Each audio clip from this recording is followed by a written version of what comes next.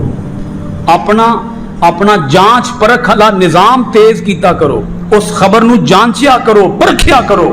اس خبر کو جانچنے پرکھنے کے بعد کوئی فیصلہ کیا کرو کہ خبر درست ہے یا خبر غلط ہے. ہمارے ہاں سوشل میڈیا کا دور ہے, جو بندہ موبائل مائک اور لائٹ اٹھاتا ہے وہ بیٹھ کے ویڈیو بنا کے اوٹ پٹانگ قسم کی باتیں, جھوٹی موٹھی باتیں جو نہ قرآن میں ہیں نہ حدیث میں ہیں, وہ لوگوں کے سامنے ببانگ دہل بیان کرتا ہے, ڈٹائی کے ساتھ بیان کرتا ہے. یعنی اس کا مطلب یہ ہے کہ ہر ایرا خیرا نتھو خیرا یہاں عالم بنا ہوا ہے, علامہ بنا ہوا ہے. تو ہر ایک کو علامہ نہ مان لیا کریں, ہر ایک کی بات پر یقین نہ کیا کریں.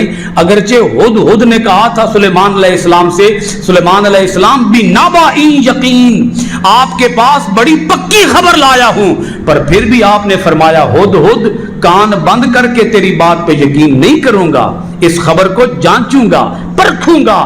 جانچ پرکھ ہوئی تو تیری خبر کو سچا کہوں گا, ورنہ تجھے سزا ہوگی. وما علینا الا البلاغ المبین.